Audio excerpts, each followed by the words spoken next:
আসসালামু আলাইকুম প্রিয় দর্শক। অন্য মঞ্চের আলাপ চাইতে আপনাদের সকলকে আমন্ত্রণ জানাচ্ছি। যেমন দাদার কাছে যেতে চাই। দাদা, দর্শকেরও প্রশ্ন আওয়ামী লীগ নিয়ে দর্শক আপনার কাছে জানতে চায়, যেহেতু আওয়ামী লীগের লোকজন আপনার দেশে, অনেকে বলছেন বাংলাদেশে একটা প্রচারও আছে। আমি দেখেছি যে যারা ওই এনসিপি ঘরানার, তাদের একটা প্রচার আছে যে পশ্চিমবঙ্গ যে অবৈধ অনুপ্রবেশকারী ফেরত দিবে। তো সেই ক্ষেত্রে আওয়ামী লীগের যারা অবৈধ অনুপ্রবেশকারী হয়েছে তারা কি কোনো চাপে আছেন কিনা, নাম্বার ওয়ান। নাম্বার টু হচ্ছে, আওয়ামী লীগ তার কৌশলে কি বিশেষ কোনো পরিবর্তন এনেছে? কারণ দেশে আমরা নানান রকম মিছিল এর মধ্যে দেখতে পাচ্ছি, যেটা আগের চেয়ে বিএনপি গভর্নমেন্ট আসার পরে 2 মাস যেমন ছিল তার চেয়ে একটা পরিবর্তন লক্ষ্য করা যাচ্ছে। আপনার কাছে কি খবর আছে দাদা? আমি এটুকুর মধ্যে দিয়ে আজকে আপনাকে মুক্তি দিতে চাই। আপনি তো প্রায় গোটা দশেক প্রশ্ন করেছেন। প্রথম প্রশ্নটার উত্তর হচ্ছে, দেখুন, আমি তো কোথায় যাব কি না যাব সেটা আমার সিদ্ধান্ত। আমি আপনি যেখানে জারি হন, আর আপনি যদি সকলেরই দ্বারা একটা চিহ্নিত হয়ে থাকেন, তাহলে বুঝবেন আপনি সঠিক পথে আছেন। সুতরাং এগুলোকে উপেক্ষা করাটাই ভালো। আর দ্বিতীয়ত হচ্ছে, আমি তো আমার কথা বলবো, তাই না? আপনি যদি ধরুন আওয়ামী লীগ বিরোধীও কথা বলেন, আমি তো কোনো বিরোধী, আমি বাস্তব অবস্থা আমার মতো করে যা বুঝি, আমি কোনো দল করি না, ভারতে কোনো দল করি না। ভারতে যতগুলো স্বীকৃত রাজনৈতিক দল, অনেকের ধারণা বাংলাদেশের মতো এখানে বোধহয় আপনি অমুক দলের সমর্থক।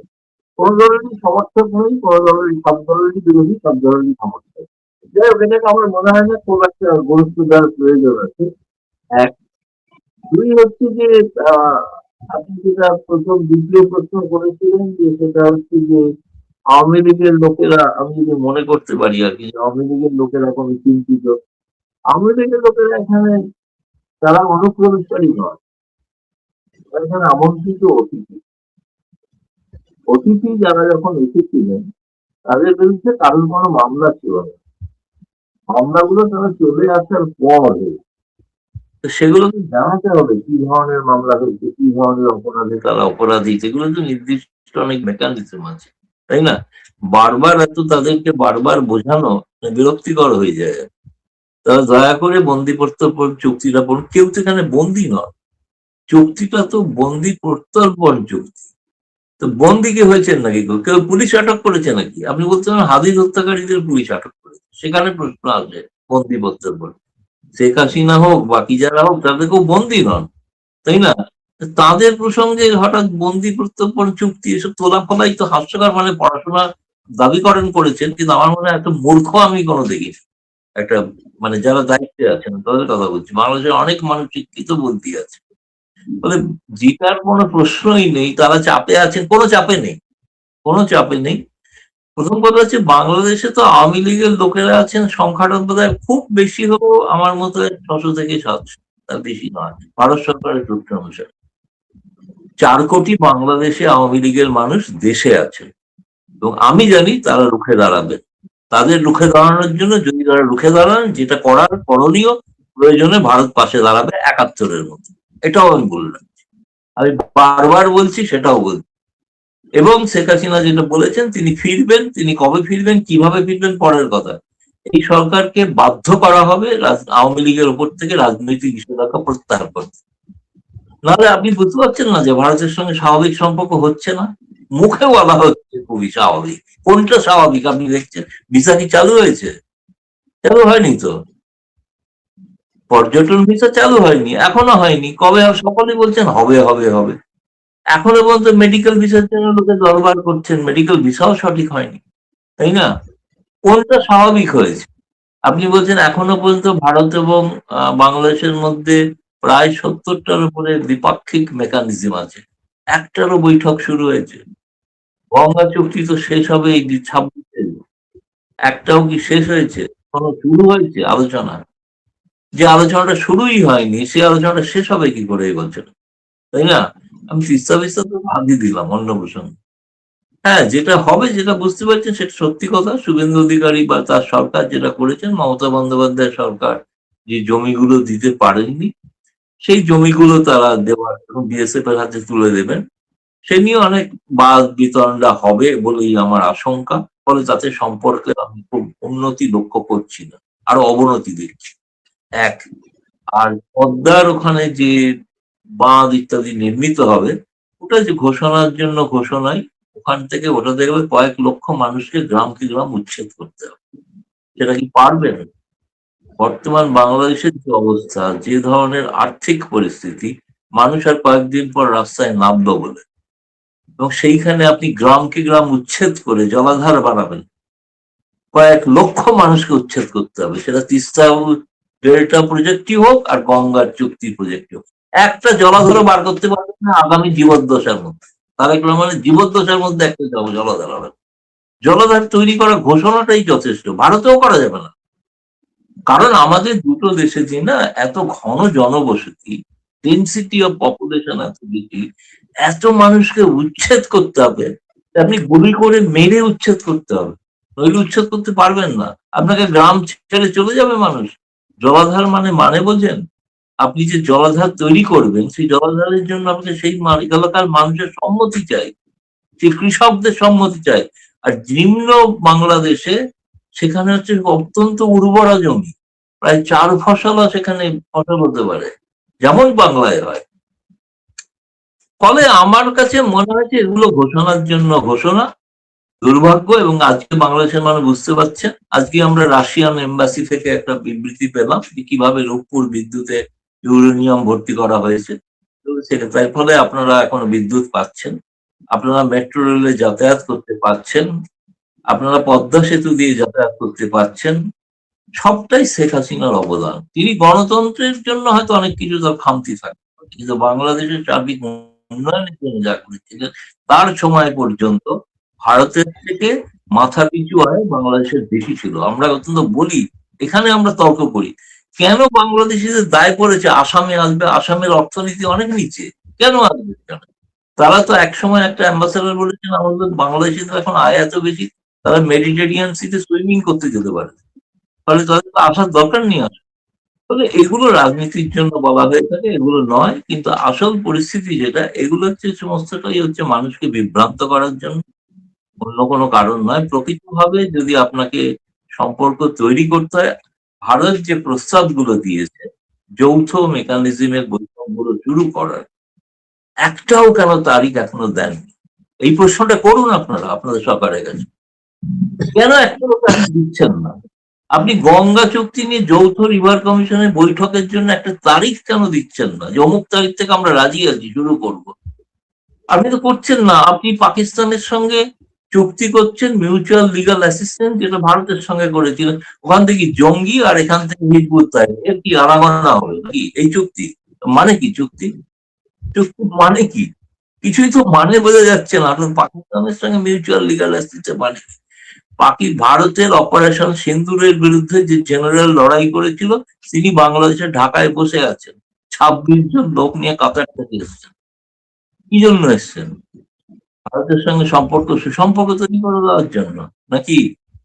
সেইগুলো এগুলো ভারত তো জানে, এগুলো ভারত জানে, সবই বুঝছে। সুতরাং আমরা আশা করেছিলাম 2001 থেকে 3 আমরা খালেদা জিয়া সরকারের সঙ্গে সুসম্পর্ক রেখেছিলাম, 3 থেকে আমরা বুঝেছি ভুল করেছি, 2003 থেকে বুঝেছিলাম ভুল করেছি।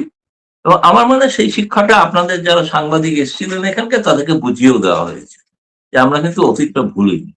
2001 থেকে 6 এটা কিন্তু আমাদের স্মৃতিতে আছে। ফলে সেই সম্পর্কের ভিত্তিতে আপনি কতটা কি করবেন, মুখে ভাষণ যাই দিন, ও কি ফুটবল নয়, অমুক নয়, তমুক নয়, এমন একটা ভান করছেন যেন সুপার পাওয়ার। আপনি খেতে দিতে পারছেন না মানুষকে, ফার্টিলাইজারের জন্য ভারতের কাছে হাত জোর করছেন, আর আপনি এসব বড় বড় কথা বলছেন। ফার্টিলাইজার না দিলে তো আপনার কয়েকদিন পর বাংলাদেশের দুর্ভিক্ষ হবে, আমি দেখতে পাচ্ছি। হাম আপনি একটা রক্ষা করতে পারছেন না, যে হাম হচ্ছে অতীতের বিষয়, একটা রোগ, সেই রোগে শয়ে শয়ে শুধু মারা যাচ্ছে। কোন মুখে কথা বলেন, লজ্জা করে না এদের?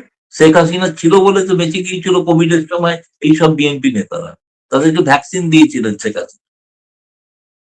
এই বললাম আর কি। ফলে আমার কাছে মনে হয় না যে বিষয়টা খুব এবং আমাদের জন্য কিছু এসে যায় না, ভারতের জন্য। ভারতে থাকবে এরকম, প্রতিবেশী এরকম নিয়ে চলতে হবে, উপায় তো কিছু নেই। কেউ একজন যদি আমার বাড়ি যদি একটা বখাটে ছেলে থাকে, তা কি করবো? তাকে তো ফেলে দিতে পারবো?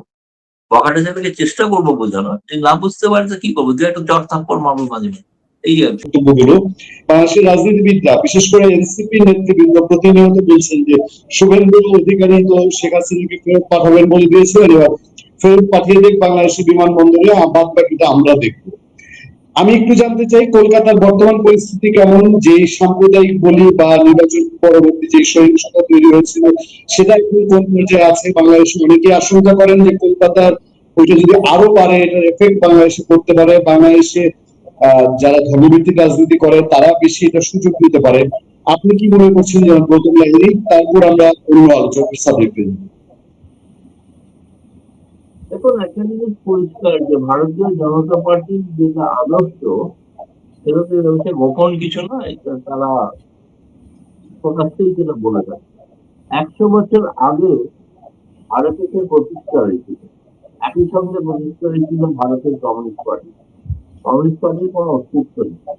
আজকে দক্ষিণপন্থী আরএসএস তারা কিন্তু আজকে ক্ষমতায়, এবং পশ্চিমবঙ্গ যেখান থেকে তাদের প্রায় জন্ম বলা যায়, শ্যামাপ্রসাদ মুখার্জি, হিন্দু মহাসভা, আপনি তাদের পক্ষে 100 বছরের পক্ষে একটা বিরাট অনুভূতি, বিরাট প্রাপ্তি। এখন আপনি যেগুলো বলছেন এখন ভারত পশ্চিমবঙ্গের ক্ষেত্রে ক্ষমতা পরিবর্তনের পর 77 হোক 2011 হোক, যেগুলো বড় বড় পরিবর্তন হয়েছে, সেই পরিবর্তনগুলোতে আমরা দেখেছি যে কিছু এই ধরনের সহিংসতার ঘটনা আমরা লক্ষ্য করেছি। পারস্পরিক যে দলগুলি, দীর্ঘ সময় একটা দল ক্ষমতায় থাকলে যেটা হয় যেহেতু বিরোধীরা তারা মনে করেন তাদের কণ্ঠরোধ করা হয়। এবং সেই কারণেই তো তারা সেই সময় তখন মনে হয় তাদের পছন্দের কোনো দল ক্ষমতায় এলে তখন তারা যত মুখে যাই বলুন আসলে প্রতিশোধ নিতে শুরু করে। সেই প্রতিশোধের পালাটা কিন্তু চলছে না যে তা নয়, চলছে। চেষ্টা করছে বর্তমানে বিজেপি সরকার, পশ্চিমবঙ্গ সরকার, যাতে তাদের ভাবমূর্তি বিনষ্ট না হয় তার জন্য। কিন্তু সবসময় তো তাদের নীতিগত কর্মীকে আটকে রাখা যায় না, তারা তারা যেগুলো যাদের আদর্শ অনুযায়ী যা যা করার তাই তাই করছে। বেশ কিছু জায়গায় সংখ্যালঘু মানুষের বাড়ি ঘর ভাঙচুর হচ্ছে, বেশ এমনকি লেনিনের মূর্তি পর্যন্ত ভাঙচুর হচ্ছে। মানে অদ্ভুত, কেন লেনিনের মূর্তি ভাঙচুর হচ্ছে আমি তো কারণটা বুঝিনি। কারণটা একটাই, যে যে কারণে বঙ্গবন্ধুর মূর্তি ভাঙচুর হয়েছিল একই কারণে, সেটা হচ্ছে একটা আদর্শগত বিষয়। ফলে এটা অথচ বামপন্থীরা মাত্র একটি মাত্র আসনে জয়লাভ করেছে। কিন্তু আমার কাছে মনে হচ্ছে ক্ষমতায় আসার পর বিজেপি সরকারের কাছে এটা সব থেকে বড় চ্যালেঞ্জ। পশ্চিমবঙ্গ কিন্তু বিহার বা উত্তরপ্রদেশের মতো কোনো দেশ নয়, কোনো রাজ্য নয়। এখানে যদি জোর করে আপনি কিছু চাপাতে চান তাহলে সেখানে বাঙালি কতটা মানে মেনে মেনে হয়তো নিতে বাধ্য হচ্ছে, কিন্তু কতদিন মেনে নেবে এ নিয়ে কিন্তু একটা সমস্যা আছে। ফলে সে কারণে তাদের খুব সতর্ক ভাবে পদক্ষেপ করতে হবে। আপনি যদি বলেন এখনো পর্যন্ত আপনি হয়তো দেখেছেন জাতীয় পশ্চিমবঙ্গের প্রাক্তন মুখ্যমন্ত্রী মমতা বন্দ্যোপাধ্যায় তিনি নিজের স্বয়ং হাইকোর্টে উপস্থিত হয়েছেন আইনজীবী হিসেবে, যে যেখানে সেখানকার যে মানুষের উপর অত্যাচার হচ্ছে সেই কথা তিনি হাইকোর্টের কাছে তুলে ধরতে চেয়েছেন। হাইকোর্ট সেই অনুযায়ী একটি রায়, আমি এক্সাক্ট রায়টা বলিনি, হয়তো রিজার্ভ ছিল, শেষ পর্যন্ত কি রায় হিসেবে জানি না। আমি শুনেছি সেটা নিয়ে পুলিশকে নির্দেশ দেওয়া হচ্ছে যাতে এই ধরনের ঘটনাগুলো না ঘটে। ফলে এটা এইটুকুই আপাতত মানে বলতে পারি যে পরিস্থিতি এখনো কিন্তু যদি বলেন নির্বাচনোত্তর পরিস্থিতি যেটা শান্তিপূর্ণ থাকার কথা শান্তিপূর্ণ নেই, এটা কোনো বলতে দ্বিধা নেই। ধন্যবাদ গৌতম লাহিড়ী।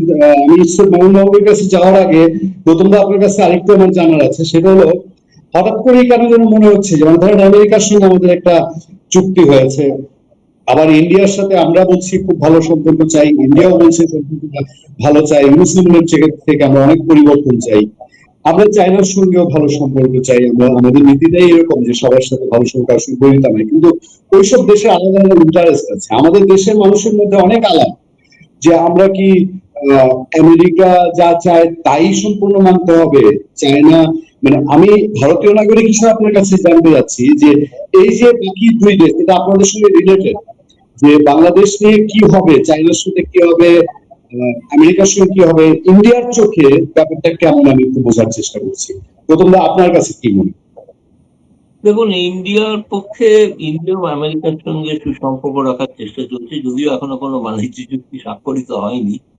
কিন্তু সে নিয়ে অনেক দর কষাকষি চলছে, এখনো সেরকম হয়নি। কিন্তু আপনি যদি জিও পলিটিক্যাল সিনারিও দেখেন তাহলে সেই অর্থে এই মুহূর্তে ভারতের একটা ব্রিক্স পররাষ্ট্রমন্ত্রীদের সম্মেলন চলছে, যে সম্মেলনে সংযুক্ত আমির শাহী বনাম আপনার যে ইরান, প্রচন্ড বাকযুদ্ধ হয়েছে, যে কারণে এখনো পর্যন্ত কোনো যৌথ বিবৃতি হওয়া যাচ্ছে না।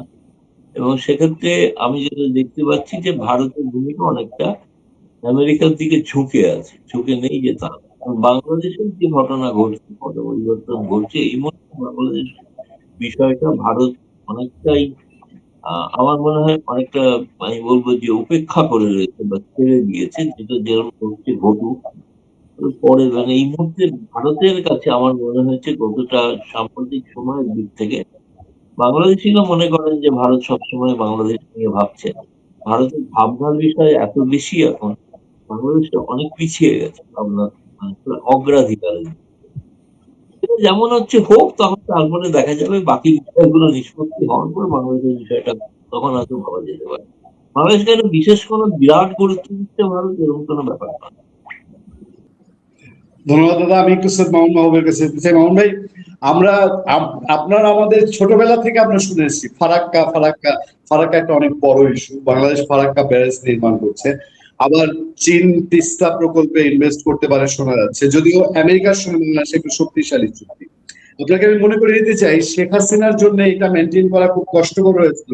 তিনি একবার চায়নার দিকে হেলেন, তো আবার পরে ইন্ডিয়ার দিকে হেলতে হয়, এরকম একটা দোটানার মধ্যে তাকে থাকতে হয়েছে, আমেরিকার সঙ্গে তাকে দূরত্ব রাখতে হয়েছে। এখন তারেক রহমানের জন্য কতটা টাফ এই জিও পলিটিক্সটাকে ঠিক রাখা এবং আমাদের স্বার্থ সমুন্নত রেখে কতটা কঠিন চ্যালেঞ্জের মুখে আছে বাংলাদেশ। মামুন মাহবুব, আপনার কাছ থেকে বিশ্লেষণটা একটু জানতে চাই। গৌতমদা নিশ্চয়ই আমাদেরকে আর কয়েকটা মিনিট সময় দিবেন না, দাদাকে ডিনার না করি আমরা বসিয়ে রেখেছি। আমি আরেকটা প্রসঙ্গ দাদার কাছ থেকে জানবো, এর মধ্যে মামুন মাহবুব এই ইস্যুটাতেও গৌতমদার কাছ থেকে যেহেতু জানবো, আমি শুরুতে একটু আপনার কাছ থেকে জেনে নিতে চাই। আমি আপনাকে একটু ধরিয়ে দিই যে ফারাক্কা দিবস শনিবার, ফারাক্কা দিবস সম্ভবত শনিবার, সেদিনে কিন্তু ঢাকা শহরে বিএনপিরও দলীয় প্রোগ্রাম থাকে, সবসময় থাকে। আগে ছোটখাটো হতো, এবার এবার বড় পরিসরে প্রোগ্রাম আয়োজন করেছে তারা ইন্ডিয়ান ইনস্টিটিউশনে। এই সবকিছু মাথায় রেখে জিও পলিটিক্স মেনটেন করা বাংলাদেশের জন্য এখন কতটা কঠিন হয়েছে, সৈয়দ মামুন মাহবুব।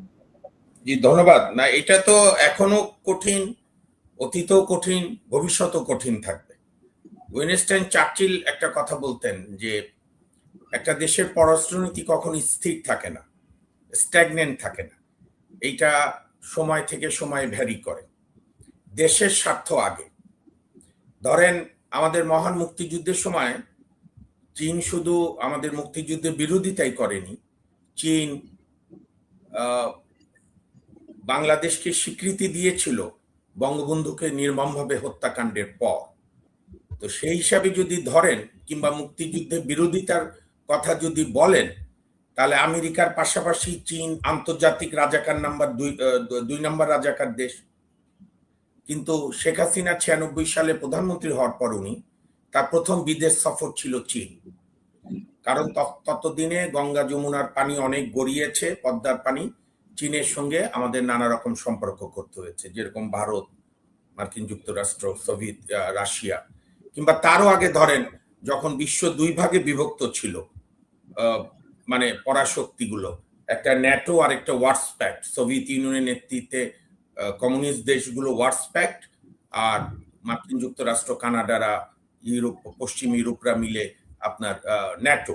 তো সেই সময় তো আমাদের এই উপমহাদেশ না, বিশ্বের অন্যতম সফল আমি বলবো রাষ্ট্রনায়ক। এখন যারা বর্তমান মোদী সাহেবরাও দাবি করে বা আমাদেরও অনেকে দাবি করে, এগুলো বোগাস কথা। এবং ভারতে যে গণতন্ত্রের এখনো যে অন্তত ডক্টর রামচন্দ্র গুহার ভাষায় যে অ্যাটলিস্ট 50% ডেমোক্রেসি আছে, অন্তত 5 বছর পর পর প্রদেশ এবং লোকসভায় ভোটে যেতে হয় মানুষের কাছে, বারবার আপনার কখনো জোট করতে হয়, কখনো একা যেতে, যে কোনো দল।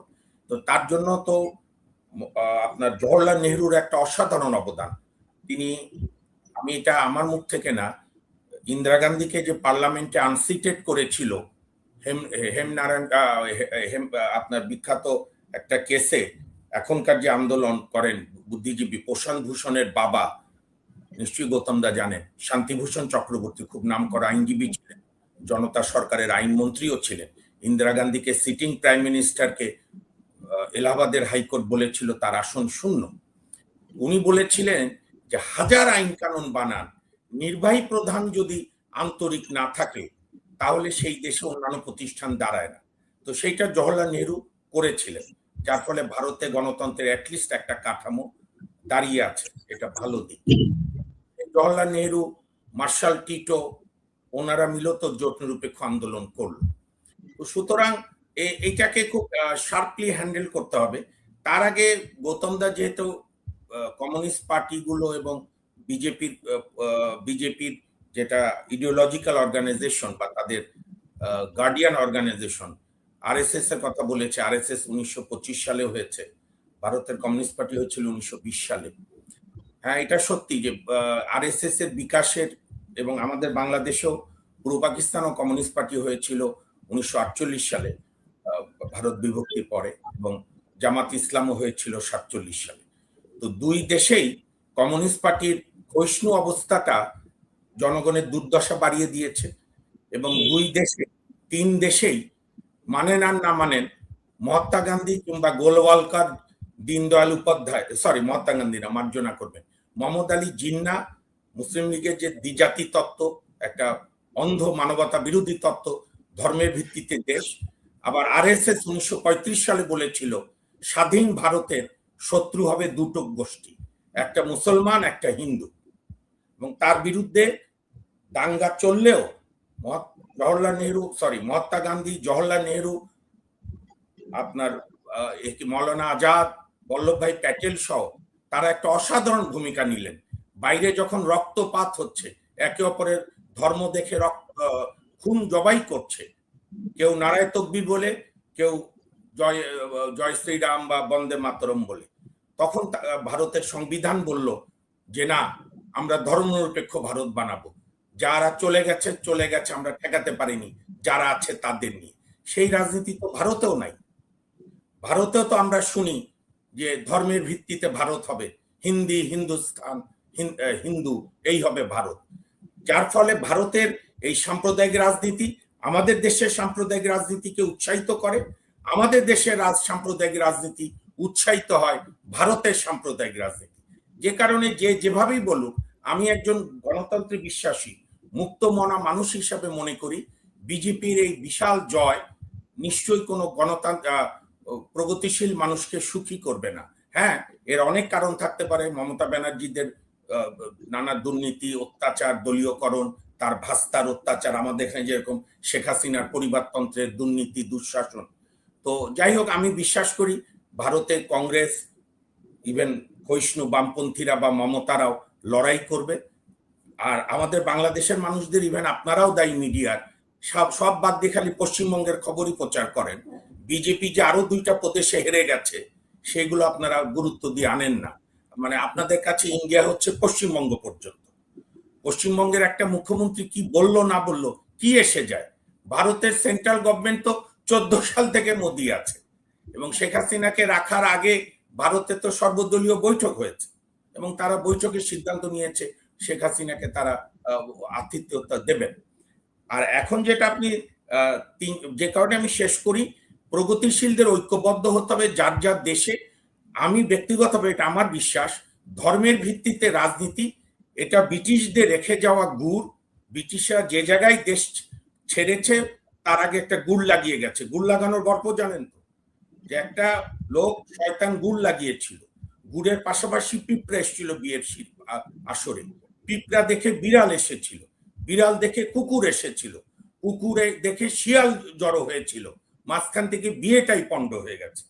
তো সুতরাং ব্রিটিশরা যেখানেই করেছে, প্যালেস্টাইনে গিয়ে গুড় লাগিয়ে দিয়েছে, 2টা দেশ করে দিয়ে আসতে পারতো, ইহুদিদের জন্য একটা, মুসলিমদের জন্য একটা। আমাদের এখানে এই হিন্দু মুসলিম করে দিয়ে গেল, যার ভোগ আমরা সবাই করছি কম বেশি। তো সেখান থেকে কিভাবে উত্তরণ, এটাই চ্যালেঞ্জ আজকে। আর বাংলাদেশের প্রসঙ্গ দেখেন, বঙ্গবন্ধু যখন ওআইসি সম্মেলনে 74 সালে জয়েন করলেন, কারণ ওনার মাথায় ছিল যে মধ্যপ্রাচ্য যদি আমাকে স্বীকৃতি না দেয়, আমার এই যে এত অশিক্ষিত ম্যান পাওয়ার বা আধা শিক্ষিত, তাদের আমি কোথায় পাঠাবো? এবং সেই জন্য উনি ওয়াইসিতে গেলেন। এবং আপনি বোধহয় আপনারা জানেন, ভারতে তখনকার হাই কমিশনার সাহেব অনুরোধ করেছিল, উনি বলেছিলেন শেখ মুজিব কোন দেশে কি করবে তার দেশের স্বার্থ অনুযায়ী করবে। এটাই হচ্ছে স্বাধীনতার স্থপতি বঙ্গবন্ধু শেখ মুজিব। তার তার মতো আর সাহসী বাঙালি আর আসবে কিনা আমার সন্দেহ। কারণ যিনি ইন্দিরা গান্ধীর মতো অত মহিষী স্টেটস ওমেনের সামনে বলেছিল, your Excellency when your army will leaving my country. এবং ইন্দিরা গান্ধীকেও ধন্যবাদ আমাদের পক্ষ থেকে। 3 মাসের মধ্যে ভারতের সৈন্য বাংলাদেশ থেকে চলে এসেছে, সরে গিয়েছে, তারপরে নানা উত্থান পতন সত্য। তো আপনি যেটা বলছেন, আমরা তো এই চ্যালেঞ্জ বর্তমান সরকারকে সাফল্যের সঙ্গে মোকাবেলা করতে হবে। আমরা অলরেডি তো এক পেশে হয়ে গেছি। ইউনূস সাহেব যে বিষ আমাদের দিয়ে গেছে যুক্তরাষ্ট্রের সঙ্গে গোলামি চুক্তি, তো সেখান থেকে কি উত্তরণ হবে আমি জানি না। তবে আমি মনে করি ভারত এবং বাংলাদেশ দুটি দেশেরই যার যার স্বার্থ রেখে আপনার সুসম্পর্ক রাখতে হবে। কারণ আমরা এক্সট্রিম প্রতিবেশী, একদম জানলা খুললেই ভারত, ভারত থেকে জানলা খুললেই আমরা, অ্যাটলিস্ট 4000 কিলোমিটার। আর আমি এখানে আরেকটা বলে আমার কথা শেষ করি এই পর্যায়ে। একটা অপপ্রচার এখানকার মৌলবাদীরা চালাচ্ছে যে শুভেন্দু মজুমদার কাঁটাতারের বেড়া দিচ্ছে। কাঁটাতারের বেড়া একটা চলমান প্রসেস, দীর্ঘদিন ধরেই হচ্ছে। হয়তো মমতা বন্দ্যোপাধ্যায়ের সরকারের সঙ্গে কেন্দ্রীয় সরকারের জেদাদির জন্য উনি হয়তো অনেক কিছু করেননি। আর আমি মনে করি আমার বাড়ির থেকে আমি দেয়াল দেবো, আরেক প্রতিবেশীর কি খেয়াল রাখতে হবে, নো ম্যানস ল্যান্ডে দিচ্ছে কিনা। নিশ্চয়ই দিচ্ছে না। আমি তো মনে করি বাংলাদেশ সরকারেরও বেড়া দেওয়া উচিত। তাহলে দুই দেশের চোরাচালানটা কমবে, দুই দেশে অবৈধ অনুপ্রবেশ কমবে, তাহলে বর্ডারে কিলিং কমবে। এইটা নিয়ে যারা অপপ্রচার করছে, ভারত বিরোধিতা করছে বাংলাদেশে, তারা হচ্ছে আপনার গণতন্ত্রকে সুসংহত দেয় না। এবং এরকম উস্কানি ওই পাশেও আছে, ভারতেও আছে।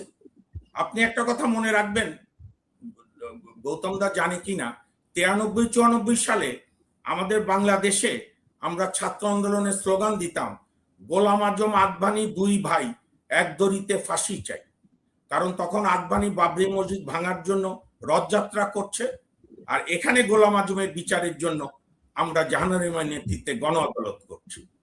কাজী ভারতেরও যে লড়াই সাম্প্রদায়িকতার বিরুদ্ধে, আমরা তার সাফল্য কামনা করি কংগ্রেস সহ অন্যান্য দলগুলোর নেতৃত্বে।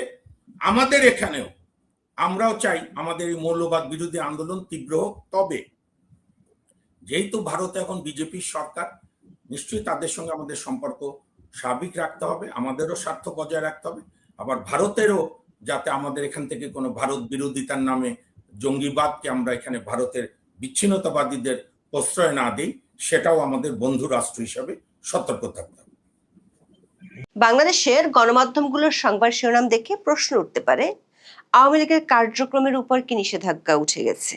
গণমাধ্যমগুলোর খবরে বলা হচ্ছে, বর্ষিয়ান রাজনীতিবিদ, বীর মুক্তিযোদ্ধা ও সাবেক মন্ত্রী ইঞ্জিনিয়ার মোশাররফ হোসেনের জানাজা শেষে শোক মিছিল শেষ পর্যন্ত হয়ে যায় জয় বাংলা আর আওয়ামী লীগ এবং শেখ হাসিনার নামে স্লোগান মুখর মিছিল। একাধিক সূত্র বলছে, মোশাররফ হোসেনের জানাজাকে ঘিরে চট্টগ্রামে আওয়ামী লীগের এমন বড় ধরনের শোডাউন সরকার উচ্চ মহলকে ভাবিয়ে তুলেছে। এতদিন কার্যক্রম নিষিদ্ধ থাকা আওয়ামী লীগ ও অঙ্গ সংগঠনগুলোর ঝটিকা মিছিল সরকার ধরপাকড়ের মাধ্যমে সামাল দিচ্ছিল।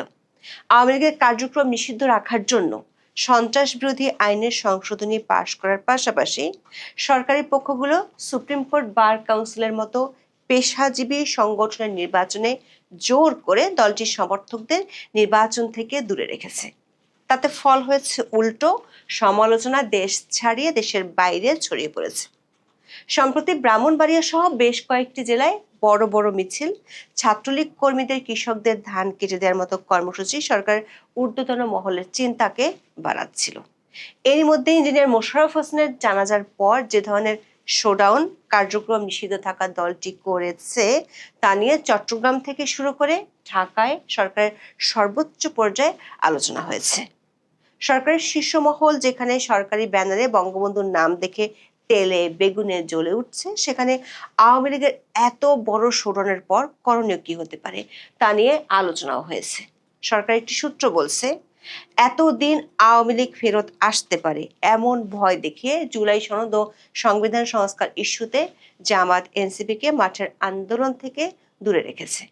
কিন্তু গত কয়েক সপ্তাহে আওয়ামী লীগ ও এর অঙ্গ সংগঠনগুলোর শোডাউন এবং সবশেষ আজকের শোডাউনের পর সরকারের চিন্তা বিরোধী দল থেকে সরে এসে আওয়ামী লীগের দিকেই ঝুঁকছে। বিশেষ করে হামে শিশু মৃত্যু আর আমেরিকার সাথে বাণিজ্য চুক্তি নিয়ে ইউনূস প্রশাসনের দায় মোচনে বিএনপি সরকার যখন ব্যাকফুটে, আবার পশ্চিমবঙ্গে বিজেপির জয়ের পর ভারতের সাথে দ্বিপাক্ষিক সম্পর্কে টানাপোড়েন শুরু হওয়া এবং সবশেষ 6 মাসের মধ্যে শেখ হাসিনার ফিরে আসার অডিও বার্তা প্রচারের পর সরকারের শীর্ষ মহলকে আওয়ামী লীগ নিয়ে নতুন করে ভাবতে হচ্ছে।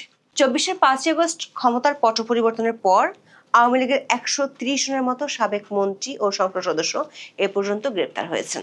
অনেক নেতা দেশের বাইরে ও ভেতরে পালিয়ে আছেন। দলটির কার্যক্রমের উপর ইন্টারিম গভর্নমেন্টের পর বিএনপিও নিষেধাজ্ঞা বহাল রেখেছে। যদিও বিএনপি জামাত দুই দলই নির্বাচনের সময় আওয়ামী লীগের সমর্থকদের কাছে ভোট চাওয়ার ক্ষেত্রে প্রতিযোগিতায় নেমেছিল। ইন্টারিমের আমল থেকে দলটির নেতাকর্মীরা কর্মসূচি বলতে ঝটিকা মিছিল করে আসছে। যদিও এসব মিছিল থেকে অনেক নেতাকর্মী গ্রেপ্তার হয়েছেন, তারপরও প্রায় রাজধানী ঢাকা সহ দেশের প্রত্যন্ত অঞ্চলে মিছিল করতে দেখা যাচ্ছে। পুলিশের একাধিক সূত্র বলছে, অন্তর্বর্তী সরকার আমল থেকে আওয়ামী লীগ ও এর অঙ্গ সংগঠনগুলোর মিছিল নিয়ে পুলিশকে বেশ বিপাকে পড়তে হয়, জবাবদিহি করতে হয়। অন্তর্বর্তী সরকার আমলে গত বছরের 24শে সেপ্টেম্বর একদিনই রাজধানীর বিভিন্ন স্থান থেকে ঝটিকা মিছিল করার সময় 244 জন নেতাকর্মীকে গ্রেপ্তার করা হয়েছিল। গত বছরের নভেম্বরে আওয়ামী লীগের ঘোষিত ঢাকা লকডাউন কর্মসূচিকে কেন্দ্র করে ঢাকায় প্রায় 34 জন নেতাকর্মীকে গ্রেপ্তার করা হয়েছিল। পুলিশের হিসেব অনুযায়ী 2024 সালের আগস্ট থেকে 2026 সালের ফেব্রুয়ারি পর্যন্ত বাংলাদেশের রাজনৈতিক সহিংসতা ও পরবর্তী আইনি প্রক্রিয়া প্রায় 18,384 জনকে গ্রেপ্তার করা হয়েছে, যাদের প্রায় সবাই আওয়ামী লীগ ও অঙ্গ সংগঠনের নেতাকর্মী। বিএনপি ক্ষমতায় আসার পর সাবেক মন্ত্রিসভার অন্তত 4 জন সদস্য এবং আওয়ামী লীগের কেন্দ্রীয় কমিটির 12 জন শীর্ষ নেতাকে গ্রেপ্তার করা হয়েছে। কিন্তু এত ধরপাকড়ের মধ্যেও কার্যক্রম নিষিদ্ধ থাকা দলটির মিছিল ও তৎপরতা থেমে নেই। গত মঙ্গলবার সকালে ব্রাহ্মণবাড়িয়া জেলা শহরের পূর্ব মেট্রা এলাকার কোকিল টেক্সটাইল এলাকা থেকে সমাজসেবা অফিস পর্যন্ত ঝটিকা মিছিল বের করেন নিষিদ্ধ ঘোষিত ছাত্রলীগের নেতাকর্মীরা। মিছিলটির নেতৃত্ব দেন ব্রাহ্মণবাড়িয়া শহর ছাত্রলীগের সাবেক সাধারণ সম্পাদক ও জেলা কমিটির সদস্য লিমন আল স্বাধীন।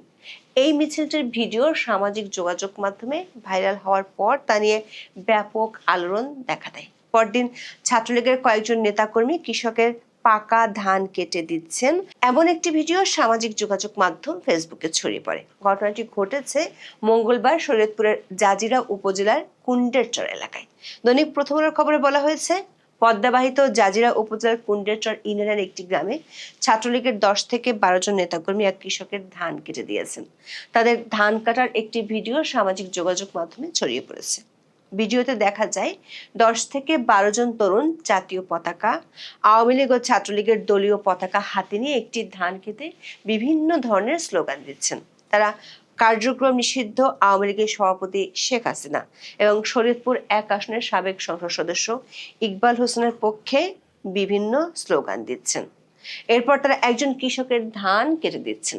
ওই ধান মাথায় নিয়ে একটি নসিমন গাড়িতে তুলে দিচ্ছেন। ধান কাটতে সহযোগিতা করায় ওই এলাকার একজন কৃষক শরীয়তপুর জেলা ছাত্রলীগ ও জাজিরা উপজেলা ছাত্রলীগের নেতা কর্মীদের ধন্যবাদ দিতেও শোনা যায়। নিষিদ্ধ ঘোষিত ছাত্র সংগঠনটির এমন কার্যক্রমে বিপাকে পড়ে পুলিশ। উপরের মহলের চাপে খোঁজ নেওয়া শুরু করে। সরকারের শীর্ষ মহল থেকে পুলিশকে গোয়েন্দা তৎপরতা বাড়ানোর তাগিদ দেওয়া হয়।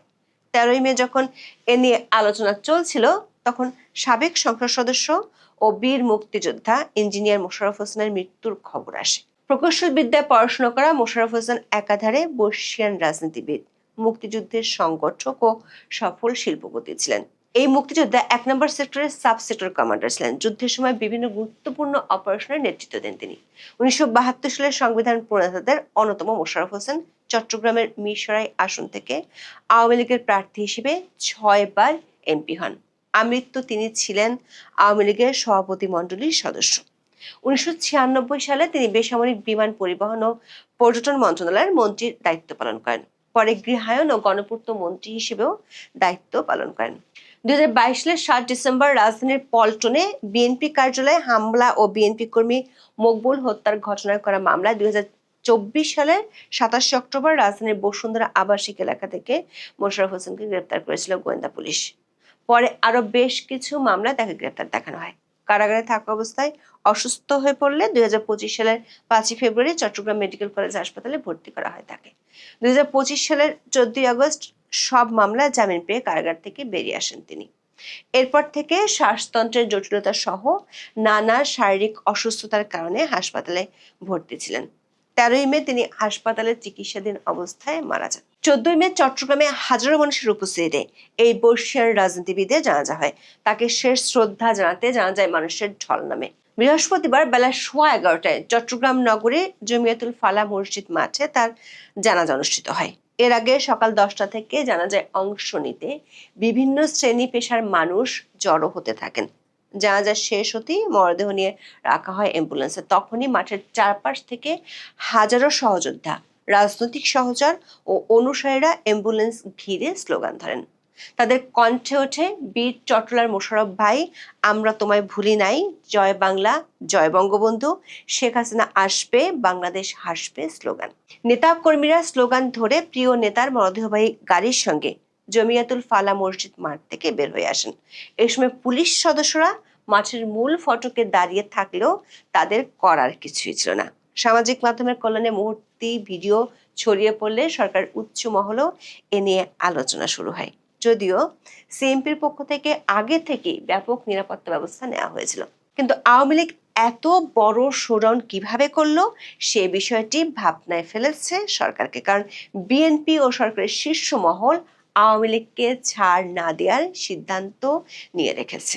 আওয়ামী লীগের পক্ষে যেতে পারে এমন কোনো কাজের ব্যাপারে অলিখিত কড়া বিধিনিষেধ আরোপ করে রাখা হয়েছে প্রশাসনে। যেমন 14 মে নেত্রকোনার কলমাকান্দা উপজেলা সাব রেজিস্ট্রার অফিসের দেয়ালে অফিস চার্টারে বঙ্গবন্ধু শেখ মুজিবুর রহমানের একটি উক্তি লেখা থাকায় তেলে বেগুনে জ্বলে ওঠেন জাতীয় সংসদের deputy speaker barrister Kaiser Kamal. 14 May বিকেলে আকস্মিকভাবে অফিসটি পরিদর্শনে গিয়ে তিনি এই প্রতিক্রিয়া জানান। কার্যালয়ের দেয়ালে টাঙানো সিটিজেন চার্টারে লেখা বঙ্গবন্ধু শেখ মুজিবুর রহমানের একটি বাণী একজন গণমাধ্যম কর্মী ডেপুটি স্পিকারের নজরে আনেন। সেখানে লেখা, সরকারি কর্মচারীদের জনগণের সঙ্গে মিশে যেতে হবে, তারা জনগণের গোলাম, সেবক, ভাই, তারা জনগণের বাপ, জনগণের ছেলে, জনগণের সন্তান। তাদের এই মনোভাব নিয়ে কাজ করতে হবে। এ সম্পর্কিত দুটি ভিডিও সামাজিক যোগাযোগ মাধ্যমে ছড়িয়ে পড়েছে। 40 সেকেন্ডের একটি ভিডিওতে দেখা গেছে ওই সাংবাদিক সিটিজেন চার্টারে বাম হাতের আঙ্গুল রেখে দেখিয়ে বলেন, এগুলো বহু আগে, এগুলো না থাকলে তো ভালো। এই ঘটনায় তিনি সাব রেজিস্ট্রারের কাছে ব্যাখ্যা জানতে চান। এ সময় ওই কর্মকর্তা দুঃখ প্রকাশ করে লেখাটি সরিয়ে ফেলবেন বলে জানান। 1 মিনিট 36 সেকেন্ডের অন্য একটি ভিডিওতে ডেপুটি স্পিকারকে বলতে শোনা যায়, এটা আসলে কি, হতভম্বনা, হতাশাও বটে। আর আমি মনে করি যারা এই সমস্ত বিষয় ইগনোর করছেন তাদের বিরুদ্ধে যথাযথ ব্যবস্থা নেওয়া উচিত।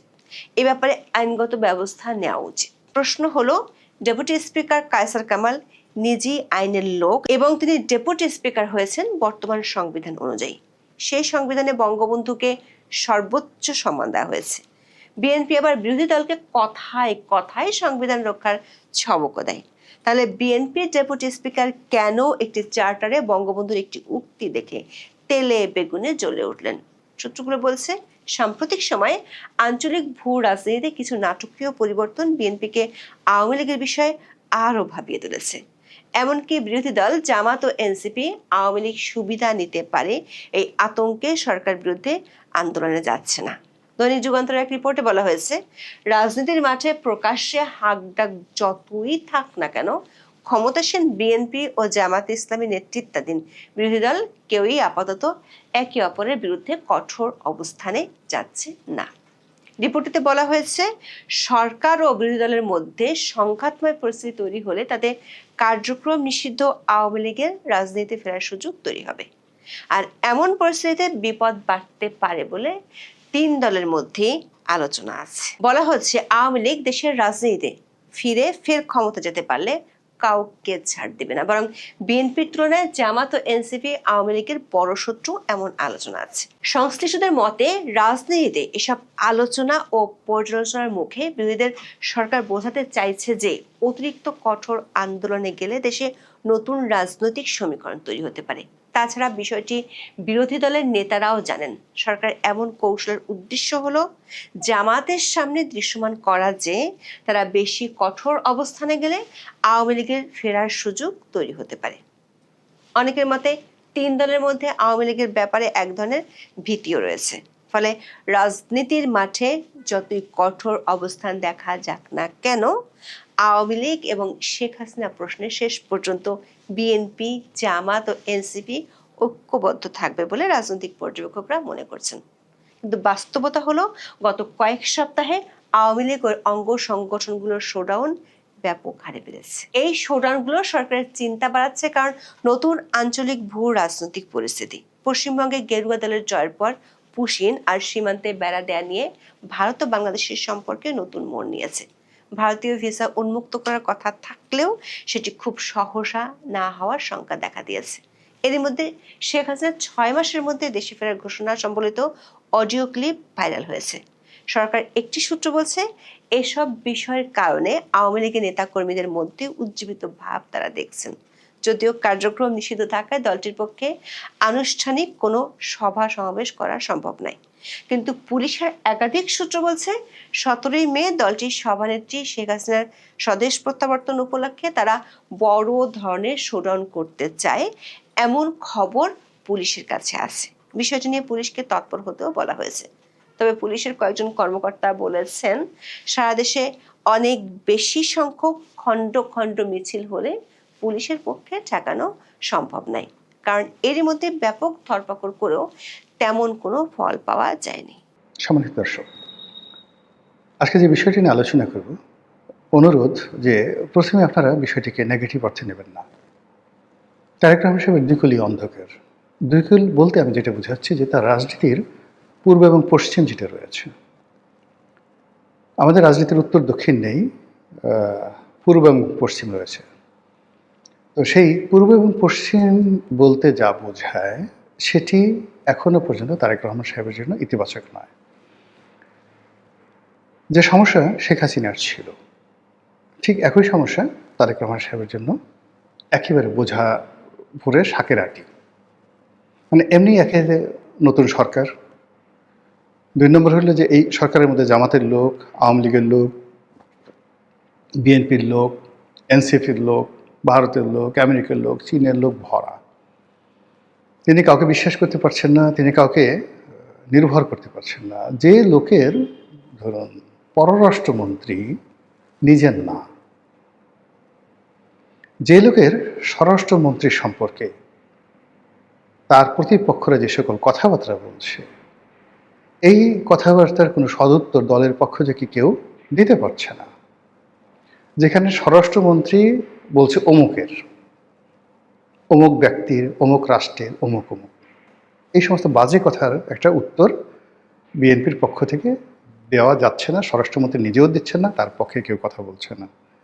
একজন স্বরাষ্ট্রমন্ত্রীকে বলা হচ্ছে রয়্যাল লোক, এএস আলমের লোক। এই সমস্ত কথা সহ্য করা যায় বলেন তো? এই গেল স্বরাষ্ট্রমন্ত্রীর কথা।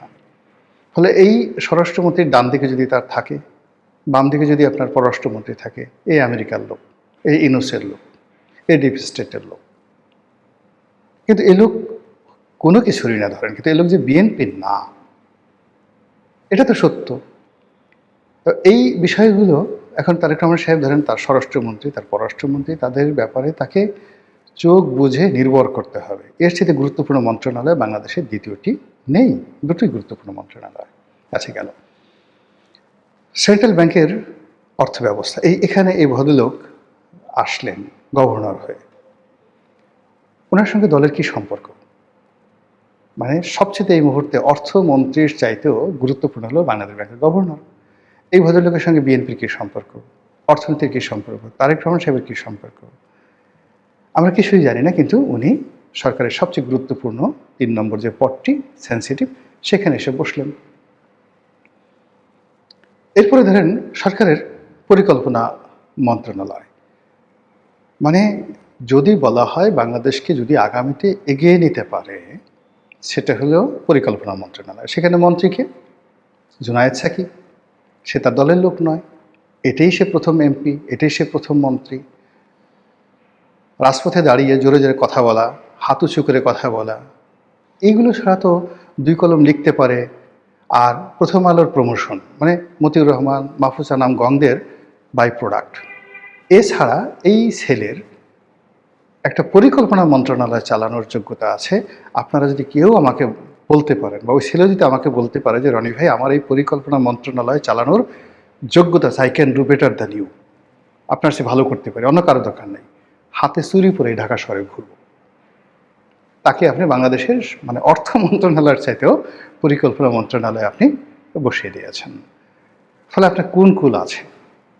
আপনি এখানে একজন ভদ্রলোকে নিয়ে আসছেন পররাষ্ট্র উপদেষ্টা রূপে, যেখানে যাচ্ছে খলিলুর রহমানের সাথে গেছে। খলিলুর রহমান সাহেব যদি আকাশের চাঁদ হয়, এ লোক মোমবাতি, অবোধ শিশু, এখনও রাজনীতি, অর্থনীতি, পররাষ্ট্রনীতির তার যে দুধ দাঁত এটা গজিয়েছে, এটা পররাষ্ট্র মন্ত্রণালয়ের একটা জুনিয়র, যে যাকে বলা হয় ফার্স্ট সেক্রেটারি কোনো একটা মন্ত্রণালয়ের, মানে আয়দার মন্ত্রণালয়ের অথবা যাকে বলা হয় দূতাবাসের, বলতে পারবে না। রেসপেক্টিভ মানে একজন লোক পররাষ্ট্র উপদেষ্টা হবেন, যেখানে আগে রিয়াজ রহমান ছিলেন, যেখানে আগে শমশের মোবিন চৌধুরী ছিলেন।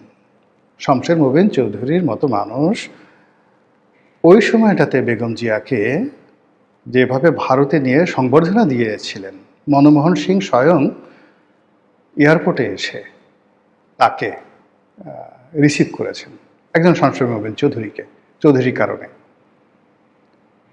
এবং শেখ হাসিনার বিকল্প হিসেবে ওই সময় শেখ হাসিনার রেজিম, শেখ হাসিনার জমানাতে বেগম জিয়া বিরোধী দলীয় নেত্রী হিসেবে যাচ্ছে, এবং তাকে রিসিভ করার জন্য প্রধানমন্ত্রী মনমোহন সিং এয়ারপোর্টে চলে এসে নিজে গাড়ির দরজা খুলে দিয়েছে। রেকর্ড কার জন্য? There were somebody in the foreign affairs matter. এটা শমশের মোবিন চৌধুরী করেছেন। তার অপরাধ কি? সে তারেক রহমান সাহেবকে তুমি করে বলতেন, এছাড়া কোনো অপরাধ ছিল না, নাথিং। তুমি করে বলতেন, এগুলো তার অপরাধ। যা গেল।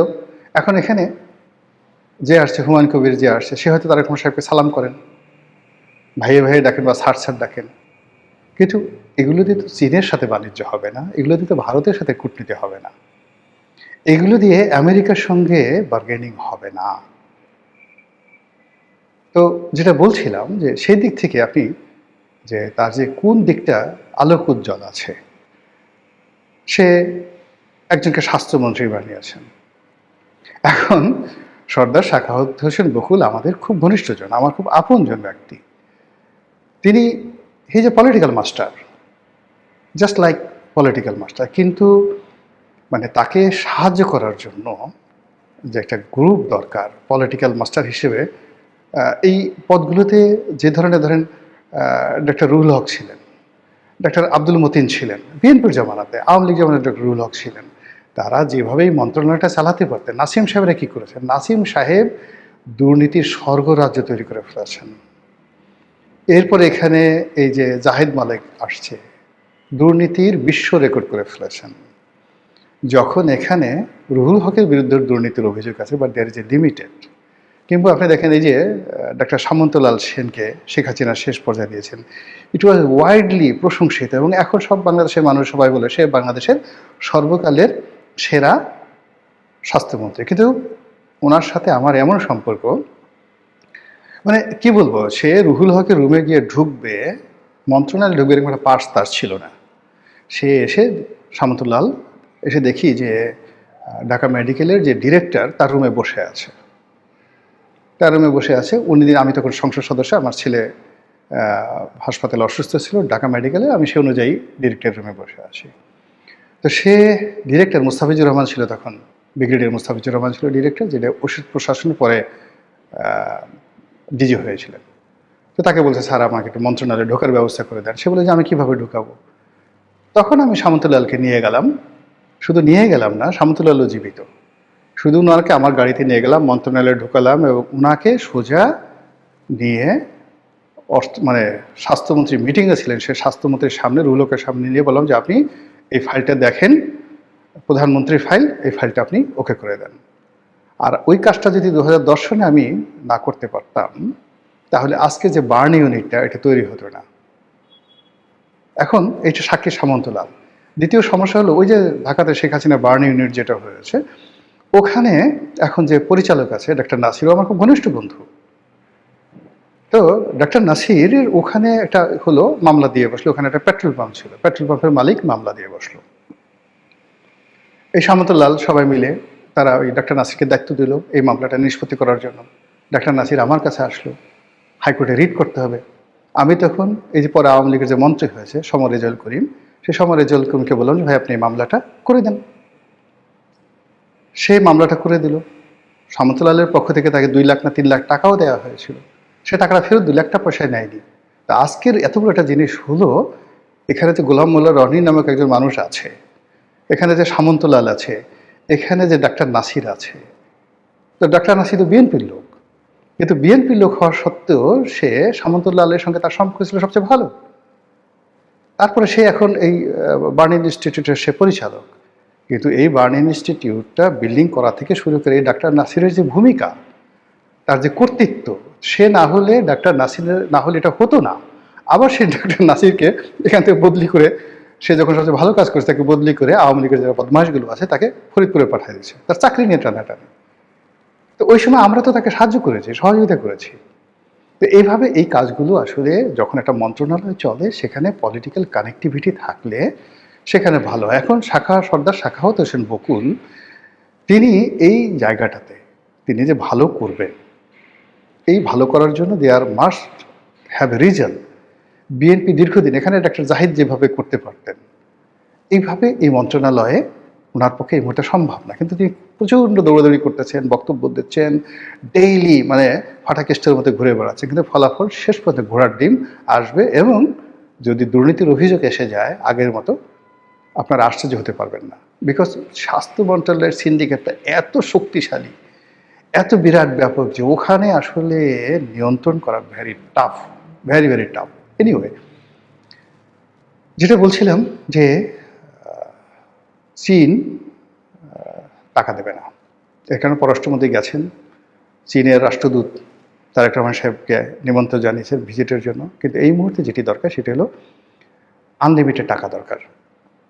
চীন সেই টাকাটা দেবে না, বিকজ এটা লিখে রাখেন যতক্ষণ না পর্যন্ত আমেরিকার সঙ্গে আমাদের যে চুক্তিটি রয়েছে সেই চুক্তি বলবৎ থাকবে, চীন একটি পয়সাও দেবে না।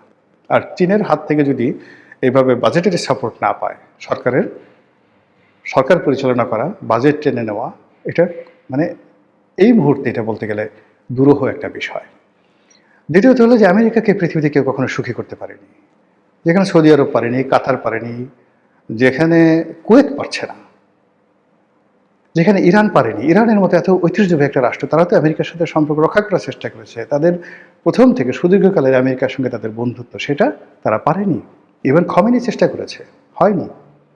এরা সরাসরি অহংকারী, উদ্যত, তারা শুধুমাত্র সুযোগটা নেবে, তারপরে আপনাকে তাড়িয়ে দেবে। আমেরিকা বাংলাদেশ থেকে যা যা দরকার ছিল, প্রয়োজন ছিল, সব নেওয়া হয়ে গেছে। এখন তারা আপনাকে গলায় রশি দিয়ে ঘুরাবে, কিন্তু আপনাকে কিছু দেবে না। আপনি যত দুর্বল হবেন, যত অসহায় হবেন, তত তার কলোনি প্রতিষ্ঠা করতে সুবিধা হবে। এখানে যত গণ্ডগোল হবে, আপনি ততই তার পায়ের উপর পড়বেন, ততই আপনি তার মুখাপেক্ষি হবেন। রাষ্ট্রদূত তো দূরের কথা, দেখা গেল আমেরিকার যে অ্যাম্বাসির যে আছে ঢাকাতে, তার একজন পিয়ন ড্রাইভার দারোয়ানের পেছনে আমাদের মন্ত্রী পর্যায়ের লোকরা ঘুরতে থাকবে, দেশের পরিস্থিতি যত সঙ্গীন হবে। 5টা বছর একেবারে শেখ হাসিনার মানে সরকারের তো 2008 থেকে যে 14 পর্যন্ত স্বর্ণালীর সময়, সেখানে বৃহত্তর যোগাযোগ মন্ত্রণালয়, রেল, তারপরে যে সেতু বিভাগ, এই সব বিভাগের সংসদীয় কমিটিতে ছিলাম। 3টা সাব কমিটির চেয়ারম্যান ছিলাম, অ্যাকাউন্টস, অডিট, এই 3টা সাব কমিটির চেয়ারম্যান ছিলাম। ফলে একটা রাষ্ট্র কীভাবে চলে, শেখ হাসিনা স্নেহ করতেন। মানে ওখানে তোফায়েল সাহেবের মতো লোক, আমু সাহেবের মতো লোক, ওবায়দুল কাদের সাহেবের মতো লোক হাত ধরে বলতেন যে নেত্রী তোমারে পছন্দ করে, আমার বিষয়টা একটু বইল। ওবায়দুল কাদের জীবিত আছে, অস্বীকার করুক।